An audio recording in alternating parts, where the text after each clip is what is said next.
ETF index mutual funds నేర్చుకుని stock మార్కెట్లో రాణించాలనుకుంటున్నారా? వెంటనే ఈ నెంబర్కి కాల్ చేయండి. నమస్తే రమగారు. నమస్తే జయ. రమగారు, ఇల్లు ఇంట్లో ఉన్న వారందరూ సుఖ సంతోషాలతో ఉండాలి, సంపద బాగుండాలి, ఆరోగ్యంగా ఉండాలి. ఇలాంటివన్నీ జరగాలంటే ఇల్లాలు చక్కగా ఉండాలి అనేది మనం ఎప్పుడు చెప్పుకుంటాం. ఇంటిని చూసి ఇల్లాలని చూడాలి, ఇల్లాలని చూసి ఇంటిని చూడాలి, అట్లా చెప్పుకుంటాం కదా. అట్లనే ధన సంపద పెరగాలి, భర్త చేస్తున్నది ఏ పనైనా సరే చక్కగా కలిసి రావాలి. ఇలాంటి ఆలోచన ఉన్నప్పుడు ఆ ఇంట్లో ఉన్న స్త్రీ ఏ విధంగా ఉండాలి? ఈ కాలం వాళ్ళు వింటారా జయ? ఇంకా అంటే అది ఎట్లా అంటే రమగారు, వినేవారి కోసమే మనం మాట్లాడుకుందాం. అంతే అంతే. భర్తల వ్యాపారాలు, ఉద్యోగాలు, సంపాదన పెరగాలంటే బేసిక్ రూల్స్ కొన్ని ఉన్నాయి జయ. ఎవరికైనా భర్తలకేంటి, ఒక ఇంట్లో వాళ్ళకి డబ్బులు రావాలి, ధనం వృద్ధి చెందాలి, వాళ్ళు చేస్తున్న ఏ వృత్తి వ్యాపారాలైనా ముందుకెళ్ళాలి అంటే మొదట ఇల్లు శుభ్రంగా ఉండాలి, శాంతిగా ఉండాలి, ఇంట్లో ప్రశాంతత ఉండాలి. ఏ పూజా విధానాన్ని వీళ్ళు అవలంబిస్తారో వాళ్ళ కుటుంబాల్లో ఆ విధానాలు మానకూడదు, మార్చకూడదా. కొత్త దేవుడు అండి అని కొత్త దైవాలను తెచ్చుకోకూడదు. తెచ్చుకో, కానీ పాత దైవాన్ని విడనాడకూడదు. వాళ్ళ ఇంట్లో ఒక పద్ధతి ఉంది. ఇప్పుడు కోడళ్ళు బయట నుంచి వస్తే ఏం చేస్తారంటే జయ, తల్లుల ప్రాభవం ఎక్కువగా ఉందనుకో, పుట్టింటి పూజలు తెస్తారు. తేయకూడదని కాదు, తేవచ్చు, పాతది మానేస్తారు. అత్తవారింట్లో ఒక నిత్యము అక్కడ పూజింపబడే దైవము, చేయబడే ఒక విధానము, అవలంబించే ఒక ధర్మము, ఆ ఇళ్లలో ఒక పద్ధతి ఉంది. ఎవరికైనా అన్నం పెడతారు, పక్షులు గూళ్ళు పెట్టుకుంటాయి వాళ్ళ పెరట్లో, అలాంటివి కూడా చేయాలి. తర్వాత ఎవరికైనా ధన సహాయం చేస్తారు, ఏటా ఇంతమందికి బట్టలు ఇవ్వాలని, ఇంతమందికి ధనం ఇవ్వాలని చేస్తుంటే ఇది కంటిన్యూ చేయాలి. అవి మానకూడదు. రైట్. అత్తగారు చేసేవి ఏవైనా, అత్తవారింట్లో జరిగేవి ముందంతా లేదండి మా అత్తగారే మొదలు పెట్టారు, నేను చేయకపోతే ఏమవుతుంది అని అడగద్దు. అత్తగారు కూడా చేసేవైతే మంచిదే, కానీ మన అత్తవారింట్లో ఒక విధానం సాగుతోంది, దానివల్ల వీళ్ళు బెటర్మెంట్కి వచ్చారు అంటే బాగున్నారు అంటే అది మానకూడదు. ఏవైనా చెడ్డ పనులు ఉన్నాయి వాళ్ళ ఇంట్లో, దీనివల్లే మీకు ధన సమృద్ధి లేదు అని మీరు ఏ పురోహితుడితోనో, ఏ జ్యోతిష్యుడితోనో, ఏ ధర్మశాస్త్రం, ఏ విచారణ చేసి చెప్తారు కదా, ధర్మ విచారణ చేసి వాళ్ళ వల్ల కనుక తెలుసుకుంటే ఆ పర్టికులర్ విధానం మానుకోవచ్చు. ఓకే. కానీ శుభప్రదమైనది, నలుగురికి ఉపయోగపడేది, ఈ ఇంట్లో నుంచి కొంత బయటికి వెళ్ళి పాజిటివ్ ఎనర్జీగా మారేది ఏదైనా ఉంటే అవి మానకూడదు.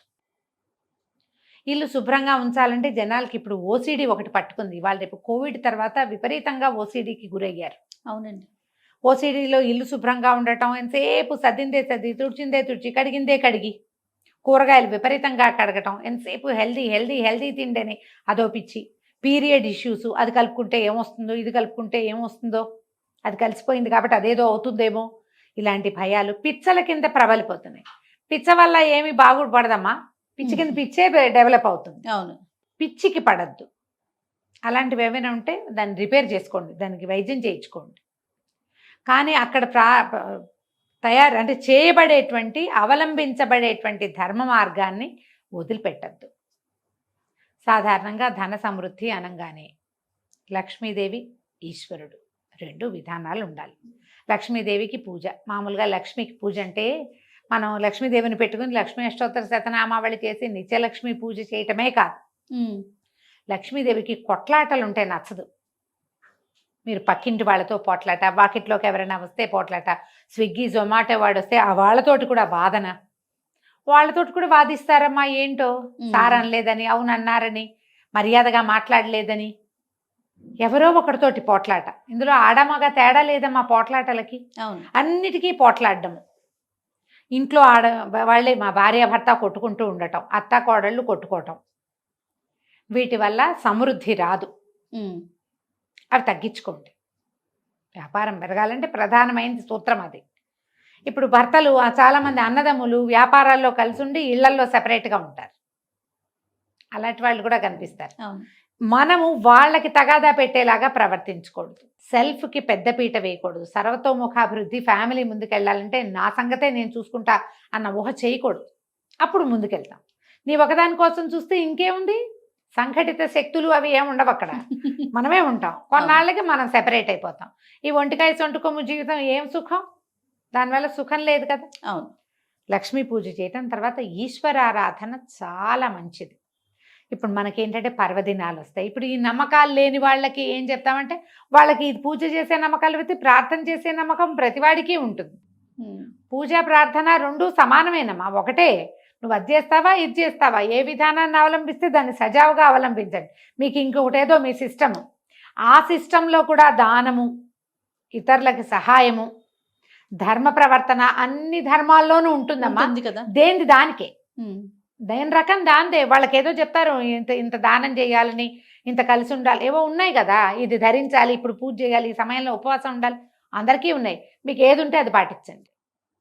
ఏ రకమైన ఆరాధన ఉంటే ఆ రకమైన ఆరాధనని ముందుకు తీసుకెళ్ళండి. ఈశ్వరుని పూజ కూడా ఖచ్చితంగా శివారాధన ధన సమృద్ధికి కారణమవుతుంది. శివుడు ఐశ్వర్య ప్రదాత, మోక్ష ప్రదాత కూడా. ముందు ఐశ్వర్యాన్ని సాధించండి, మీకు లభించిన ఐశ్వర్యాన్ని పంచండి ప్రపంచం మీద. అప్పుడు మోక్షం వైపుకు వెళ్లేందుకు కూడా దారి కనపడుతుంది. అంతే. మీకు వచ్చిన దాన్ని మీరే దాచిపెట్టుకుంటూ ఉంటే కొన్నాళ్ళకి ఏమవుతాం, నరకంలో పడతాం మనం.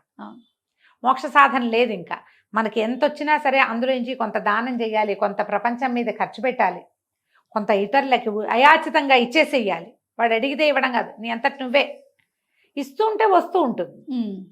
వ్యాపార సూత్రంలో ప్రధానమైనది జయ, ఎంత బయటికి వెళ్తే అంత వస్తుంది. 10 వాళ్ళని పెంచుకోండి. అందరివి ఒక 5 కుటుంబాలు, ఒక 5 మంది ఉన్నారు మీ దగ్గర, ఓ 50 మంది ఉన్నారు, వాళ్ళందరూ బాగుండేలాగా చూసుకోండి. అందరూ సంతోషంగా ఉన్నారు. ఎవరికో ఏదైనా ఇబ్బంది వచ్చింది, ఈ సంస్థ ఎవరైతే ఉన్నారో వ్యాపారస్తులు, మేము ఉన్నాం పర్వాలేదు మేము చూసుకుంటాం, వాళ్ళు ఇంకా లాయల్గా పనిచేస్తారు. దాని నుంచే కదమ్మా డబ్బు వచ్చేది. మన వ్యాపారం ఇంకా బాగా పెరుగుతుంది. ఇవన్నీ బేసిక్ రూల్స్ కదా. అంతే కదా. ఇవి ఒకళ్ళలో ఉంటే సరిపోదు జయ, మంది మీదకి వెళ్ళాలి ఇవి. ఇప్పుడు ఒక ఫ్యామిలీ పెద్దకి ఈ రకమైన అవగాహన ఉంది, మిగిలిన వాళ్ళంతా వ్యతిరేకించకూడదు. వాళ్ళు వ్యతిరేకిస్తుంటే వాళ్ళని కూర్చోబెట్టి వాళ్ళకి అర్థమయ్యేలాగా చెప్పాలి. ఇది మన వ్యాపార సూత్రం, ఇదే మన ఐశ్వర్యానికి కారణం. ఇలాగే ఉండాలి. దీన్ని ఈ రకంగా మీ ఐడియాలజీ అంతా బయట ఏదైనా చేసుకోండి, ఈ ఫ్రేమ్లో మాత్రం ఇంతే మీరు, అంతే. ఇలా ఖచ్చితమైన నియమావళి గనక ఈ ఇళ్లల్లో ఉంటే ఆడవాళ్ళకి ఉండాలి.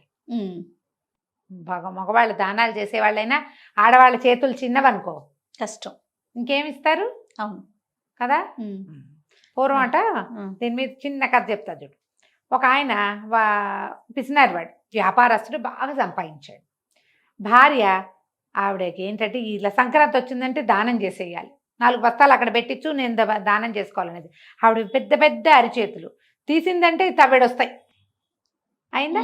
ఆయన ఏం చేశాడు, కుమారుడికి పెళ్లి చేశాడు. 22-21 ఏళ్ళు వచ్చినాయి, పిల్లకి 16 ఏళ్ళ చిట్టి పిల్ల, అందమైన పిల్లని చేసుకున్నాడు. ఆ పిల్ల ఆయనకి తెగ నచ్చింది. దాని బుజ్జి బుజ్జి చేతులు, చిట్టి చేతుల పిల్ల. కొంతమంది ఉంటారుగా. అక్కడి నుంచి పెళ్ళి అవగానే ఏమన్నాడు, ఏమే ఇన్నాళ్ళు నువ్వు చేసావు దానం, ఇక నుంచి కోడలు చేస్తుంది, నువ్వు ఇంకా బియ్యము దానం చేయడానికి పూనుకోవద్దు. ఓకే. వాళ్ళు నవధాన్యాలు వాకిట్లో పెట్టించాడు. దాన్ని 9 కాదులే, కొన్ని గోధుమలని జొన్నలన్నీ పెట్టించారు. అమ్మ జొన్నలు పెట్టమ్మా అన్న వాళ్ళకి జొన్నలు పెడుతుంది. అత్తగారి పిడికిలతో పెట్టింది అనుకో దోసెడవుతాయి అవి. కోడలు పిడికిలతో పెడితే ఇదే అవుతాయి, ఎక్కువ ఉండవు. అమ్మాయి చక్కగా దానం చేయమ్మా నువ్వు అని కోడలు కప్పచెప్పాడు. కోడలు కప్పచెప్తే కోడలు ఏం చేసేది, 1 పిడికిలు చాలదు, 3 పిడికిళ్ళ దానం దాని పుట్టింట్లో అది నేర్చుకుంది. ఈయన 3వ రోజు సాయంత్రం ఊరు నుంచి తిరిగి వచ్చాడు, చూసుకున్నాడు బస్తాలన్నీ ఖాళీ. పిల్ల కనుక పిడికిడితో కాదు దోసెడితో పెట్టినా ఎక్కువ పోవే, సగం పైగా ఉండాలి. ఆశ్చర్యపోయాడు, ఇదేమిటి ఇటా అయింది అని. ఆ అమ్మాయిని అడిగాడు, అమ్మాయి అందరికీ దానం చేసామంటే, చేశాను మామయ్య గారు, చక్కగా చేశానండి.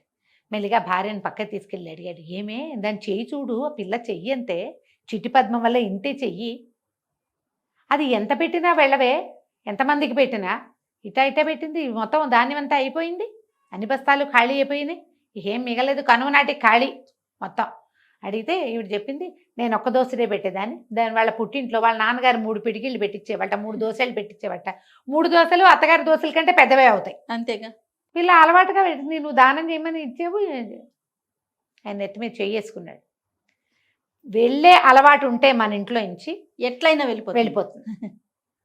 ఆ దారి చెయ్యండి. పిల్లలకి కూడా అట్లా డొనేట్ చేసే అలవాటు చేయండి. పిల్లల పాత బట్టలు డొనేట్ చేయండి, పాత పుస్తకాలు డొనేట్ చేయండి, కొన్ని కొత్త బట్టలు కొత్త పుస్తకాలు కూడా చేయండి. పాతవే చేసి ఊరుకోవద్దు, అవును. కొత్తవి కూడా చేయండి. చదువుకునే పిల్లలకి చదువు చెప్పించండి. పని వాళ్ళ పట్ల అతి కఠినంగా వ్యవహరించద్దు. చెయ్యి విడిస్తే సంపద వస్తుంది. లక్ష్మీ పూజ, శివారాధన ఈ 2 నియమంగా ఉంచుకోండి. రైట్. నమస్తే అమ్మగారు. నమస్తే జీ.